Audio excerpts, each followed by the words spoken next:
Mechanical engineering ડિપાર્ટમેન્ટમાં diploma semester 4માં આવતા subject total quality મેનેજમેન્ટમાં આજે આપણે એક્સપેરિમેન્ટ નંબર 8 જોઈશું, જે છે a case study on just in time. તો આપણે જે કેસ કન્સિડર કરીએ છીએ એમાં એક alpha precision components private limited કરીને એક સ્મોલ મીડિયમ સ્કેલ ફર્મ છે. અને જે ફર્મ છે એ ઓટોમેટિવ એન્જિન બ્રેકેટ્સ અને પ્રિસિઝન મશીન કમ્પોનન્ટ્સ જે મેજર વ્હીકલ મેન્યુફેક્ચરર છે એના માટે બનાવે છે. અને જે જસ્ટ ઇન ટાઈમ ઇમ્પ્લિમેન્ટ કરતા પહેલા આલ્ફા જે પ્રિસિઝન કમ્પોનન્ટ્સ કંપની છે એ જસ્ટ ઇન ટાઈમ ઇમ્પ્લિમેન્ટ કરતા પહેલા એ જે ચેલેન્જીસ ફેસ કરે છે એ છે high inventory levels, frequent production delays અને space shortages in the warehouse.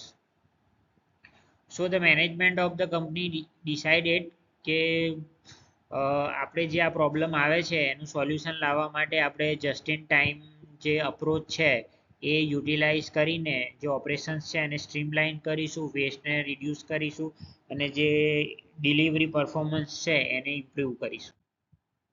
તો સૌથી પહેલા પ્રોબ્લેમ સ્ટેટમેન્ટ કે જસ્ટ ઇન ટાઈમ ઇમ્પ્લિમેન્ટ કરતા પહેલા કંપનીને કયા કયા પ્રોબ્લેમ છે. તો સૌથી પહેલા છે કે જે રો મટીરિયલ ઇન્વેન્ટરી છે એ ફેક્ટરી જે છે એના 40% સ્પેસને રોકી રાખે છે. આઈડિયલ વર્કિંગ પ્રોસેસ છે પ્રોડક્શન સ્ટેજીસની વચ્ચે એ પણ વધારે છે. લાઇન સ્ટોપેજીસ વારંવાર થયા કરે છે અનબેલેન્સ પ્રોડક્શન ફ્લોને લીધે. કસ્ટમર ડિલિવરી છે એ બી ડિલે થયા કરે છે, જેના લીધે ઓપરેશનલ કોસ્ટ પણ વધે છે. ક્વોલિટીના ઇસ્યુ પણ આવે છે ને લાર્જ બેચ છે એ રિજેક્ટ થાય છે અને પ્રોસેસ કંટ્રોલ નથી. તો આ બધા ઇસ્યુઝ છે જે ઇન્ડસ્ટ્રી જીટ ઇમ્પ્લિમેન્ટ કરતા પહેલા ફેસ કરે છે. તો સ્ટેપ 1માં આપણે ઇમ્પ્લિમેન્ટેશનમાં જોઈશું પ્રોસેસ સ્ટડી અને વેલ્યુ સ્ટ્રીમ મેપિંગ.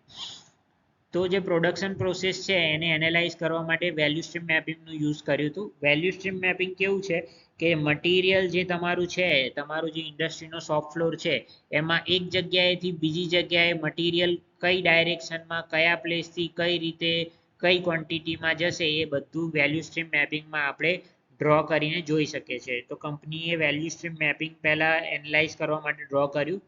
એનાથી પછી એમને ખબર પડી કે કઈ કઈ નોન વેલ્યુએટેડ એક્ટિવિટીઝ છે, જે રીતે કે વેટિંગ છે, મટીરિયલની મુવમેન્ટ છે, ઓવર પ્રોડક્શન છે, એ બધું નોન વેલ્યુએટેડ એક્ટિવિટીઝ છે એ લોકો એમણે ફાઇન્ડ કરી. હવે જે નોન વેલ્યુએડિંગ એક્ટિવિટી ફાઇન્ડ કર્યા પછી એ લોકોએ કાનબાન સિસ્ટમ ઇમ્પ્લિમેન્ટ કરી. કાનબાન સિસ્ટમ શું છે? કાર્ડ સિસ્ટમ છે. એમાં એવું હોય છે કે જે મટીરિયલ ફ્લો છે પ્રોડક્શન સ્ટેજીસની વચ્ચે, જે રીતે મશીનિંગ છે, ઇન્સ્પેક્શન છે, એસેમ્બલી છે, તો જ્યાં સુધી એ લોકોને રિક્વાયરમેન્ટ ના હોય જ્યાં સુધી કાનબાન કાર્ડ મૂકે નહીં ત્યાં સુધી મટીરિયલ એમના સ્ટેજ ઉપર જશે નહીં. એટલે જે વર્ક ઇન પ્રોસેસ પ્રોડક્શન સ્ટેજીસની વચ્ચે વર્ક ઇન પ્રોસેસ જે આવે છે એ ઓછું થઈ જશે, કારણ કે મટીરિયલ એ લોકો ત્યારે જ રિસીવ કરશે જ્યારે એમને રિક્વાયરમેન્ટ હશે. સ્ટેપ 3 છે સપ્લાયર કોર્ડિનેશન. તો જે સપ્લાયર હતા જેના જોડથી એ લોકો રો મટીરિયલ ખરીદતા હતા, તો પહેલા એ લોકો વન્સ ઇન અ વીક બેચીસમાં મંગાવતા હતા. એટલે વીકમાં એકવાર એક લાર્જ અમાઉન્ટ ઓફ બેચ એમને ત્યાં આવતું હતું અને એ પછી વર્ક ઇન પ્રોસેસ થઈ જતું હતું. તો એની જગ્યાએ સપ્લાયર જોડે કોર્ડિનેશન કરીને એ લોકોએ જે બેચીસ છે એને રિડ્યુસ કરી દીધી અને દિવસમાં 2 વાર આવે એ રીતે એ લોકોએ પ્લાનિંગ કર્યું. વેન્ડર મેનેજ ઇન્વેન્ટરી કરી દીધી રો મટીરિયલ માટે. ને બેચ સાઇઝ છે એ પહેલાં 500 યુનિટ હતા એને રિડક્શન કરીને 100 યુનિટ કરી દીધા. અને જે સેટઅપ ટાઈમ રિડક્શન કરવાનું હતું એના માટે આપણે single minute exchange of dies SMED જે છે એનું એ પ્રિન્સિપલ ઇમ્પ્લિમેન્ટ કર્યું એમણે. અને જે સેટઅપ ટાઈમ હતું સીએનસી મશીનનું એ લોકોએ 45 મિનિટ્સથી 15 મિનિટ સુધીનું રિડ્યુસ કરી દીધું. એમ્પ્લોયી જે હતા એ લોકોને ટ્રેનિંગ આપવામાં આવી કે કઈ રીતે અબનોર્માલિટીઝ છે અથવા તો કંઈક પણ આડું અવડું થતું હોય તો એ લોકો કઈ રીતે એને આઈડેન્ટિફાઈ કરી શકે અને જે પ્રોસેસ ફ્લો છે એને મેન્ટેન કરી શકે. કાઇઝન ટીમ પણ બનાવવામાં આવી કે જે ડેઈલી સજેશન આપી શકે છે સ્મોલ ઇમ્પ્રુવમેન્ટ માટે. પછી ક્વોલિટી એટ સોર્સનું પ્રિન્સિપલ જે છે કે do eat write the first time. એટલે જ્યારે પણ કોઈ પણ વસ્તુ બનાવીએ તો ફર્સ્ટ ટાઈમમાં જે સારું બને એવી કોશિશ કરવામાં આવે, એવું ક્વોલિટીનો સિદ્ધાંત એ લોકોએ લાગુ કર્યું. ઓપરેટર્સને એવું સજેશન આપવામાં આવ્યું અથવા તો એમને એ રીતે એમ્પાવર કરવામાં આવ્યા કે જ્યારે બી એમને એવું લાગે કે પ્રોડક્શન જે થાય છે એમાં ડિફેક્ટ થાય છે તો એ લોકો પ્રોડક્શનને સ્ટોપ કરી શકે છે.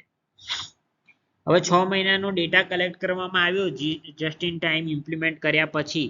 તો જે ડિફરન્ટ પેરામીટર ઉપર કયા કયા ઇફેક્ટ થઈ હતી એ આપણે જોઈએ. તો જે રો મટીરિયલ ઇન્વેન્ટરી હતી એ પહેલા 25 દિવસ હતી જે રિડ્યુસ થઈને 8 દિવસ થઈ ગઈ, એટલે 68% રો મટીરિયલની ઇન્વેન્ટરી રિડ્યુસ થઈ ગઈ. WIP જે હતું એ 500 યુનિટ હતું એનું 1200 યુનિટ થઈ ગયું એટલે 76% જેટલું ઘટી ગયું. લીડ ટાઈમ છે 10 દિવસથી 4 દિવસ થઈ ગયું એટલે 60% રિડક્શન થયું. મશીન યુટિલાઇઝેશન જે 72% હતું એ 89% થઈ ગયું. ઓન ટાઈમ ડિલિવરી પહેલા 70% હતું એ 95% થઈ ગયું. રિજેક્શન રેટ જે છે એ 3.5% હતું એ રિડ્યુસ થઈને 1.2% થઈ ગયું.